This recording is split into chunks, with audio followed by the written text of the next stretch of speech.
Friends, I am Rangarajan Gopalakrishnan. Officially, I am Dr. Rangarajan Gopalakrishnan, being a professor in Rajagiri Business School, Kakinad. And communication is my subject, and I think it's better that I dwell on this particular subject which I am handling in many classes and during many trainings.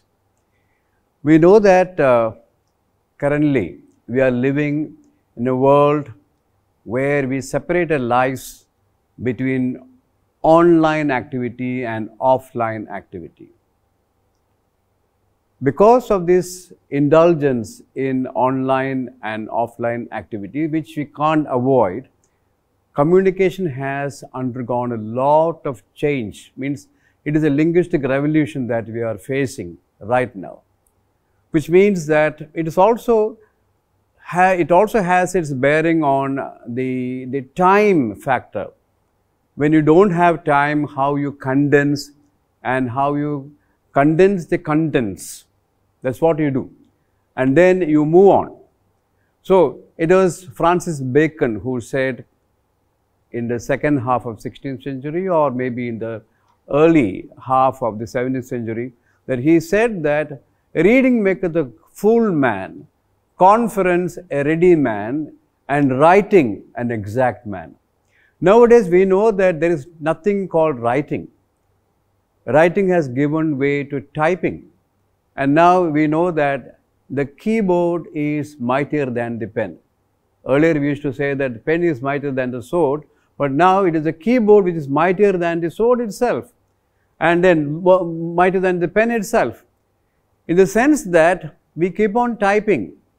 And what happens is, in the times of the internet, what do we type?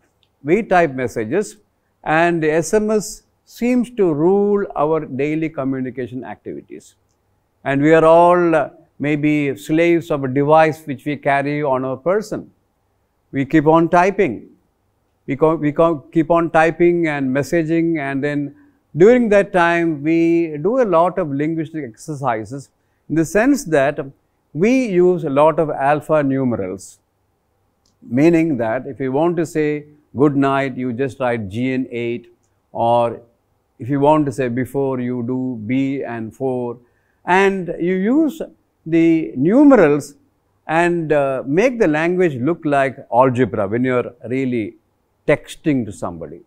So texting has become a very important or integral part of our lives.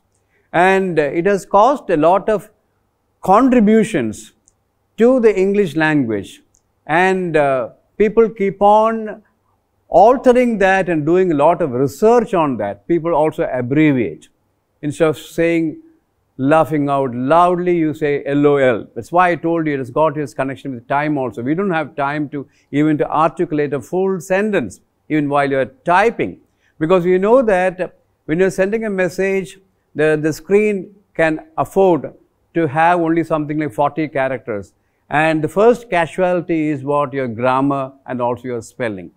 And again, in the contemporary times, you also know that you have been completely stripped of the use of the vowels. At one point of time, while we were writing or while we were typing, we have to really seek the help of the 5 vowels. But now you create words without vowels. So they were just 5 in number, 5 vowels and 21 consonants. Now it is the turn of the revenge of the consonants.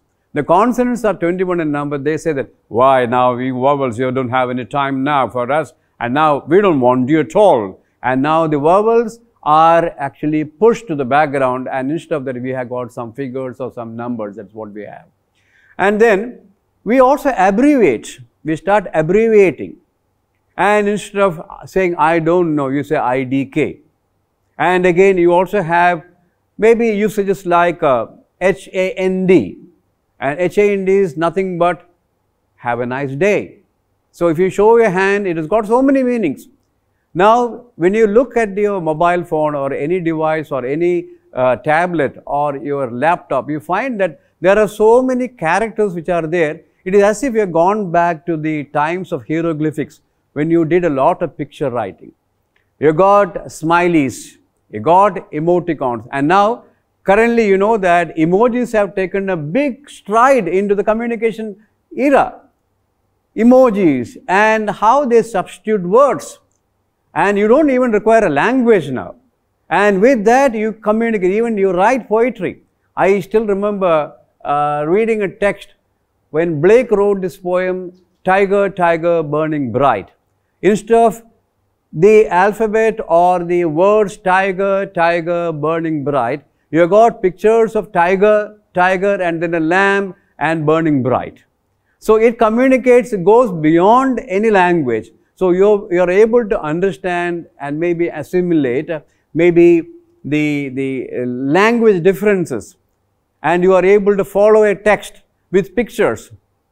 So smileys, emoticons, and now emojis have taken a big role in the art of communication. We do not know whether this is good or bad. Sometimes what happens is when a teacher examines an answer script, we find that students are using the text language. Instead of writing U, Y-O-U, they write just U, the alphabet, and so writing A-R-E, they write just R. And teachers themselves do not really notice that because they themselves start texting and they are so much habituated to the use of texting language. So what happens is, you may think that language has gone for a 6. English language is degrading. You find that a whole lot of degeneration coming to the English language. But is that so? I feel that I should really share the optimism that is being voiced by none other than a great linguist like David Crystal.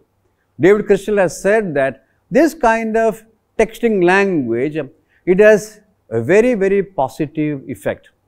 Those people who never dare to write anything, because writing is exact art according to Francis Bacon.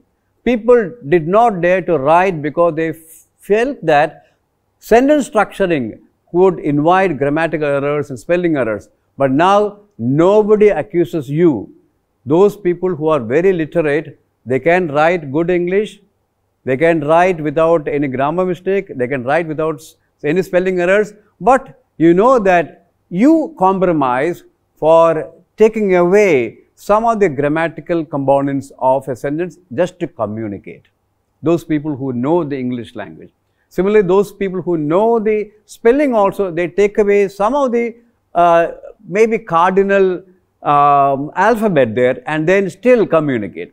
So we do not know who knows English and who doesn't know English, which means that the people have really dared to communicate by writing, because writing is considered to be a major component in the skills that you acquire, because it first starts with listening, then you start speaking, then you start reading, and then you start writing. So the pinnacle of good communication actually comes when you are able to write well without any grammatical mistakes and spelling errors, because these things are recorded, they are documented. But alas, what happens with SMS language flourishing and SMS dictionaries proliferating? You find that the whole world has undergone a kind of sea change in communication. Those people who really want to communicate in chaste or real pure English, they do that. Purists, they say that this is not good English. But the time has come for those people who are on the threshold, who are hesitating, who are really bashful, or who are very coy, timid in entering into the world of writing. They are now getting the opportunity, because people don't make fun of them when they start their first initiation, or they start their initiation in texting with spelling mistakes assured, with grammar mistakes assured, and nobody finds fault with them. So this is something to tell you, to share you my observations about the changes in languages happening, and which is very, very contemporary. And we know that still language keeps on changing. We do not know whether this kind of changes, exercises or experiments will come to stay, because people have even evolved something like Globish, where you have got only some 50 structures in order to communicate and negotiate when you have got to do some business activity. So language keeps on changing, especially the English language, because English language is very open-minded, and every day, whether you believe it or not, 50 new words are coming into the English language. In fact, you can say that every 98 minutes you have got a new word, and like that you have got something like 5,000 and odd words coming in 1 year, and which is being monitored by something called Global Language Monitor, GLM. So they are able to find out how many hits are made. Google will help you to find out how many times these words are being used. This year the word which is what you call as the VOTI, that is Word of the Year. It is announced every December, Word of the Year. This year the words related to climate, like climate strike or upcycling, all these are words related to climate which is now in vogue. Last year it was youthquake, how youths keep on changing the whole trends of the world. Year before that it was post-truth which was being used, and year before that it was emoji, year before that it was as vape, or even before that it was selfie. So words become more and more into vogue, especially with the English language, not like other language, because now you know that it is not the World Wide Web, it is a worldwide welcome web which accommodates all the changes in communication. Thank you. This is my thought which I am sharing with you. Thanks a lot.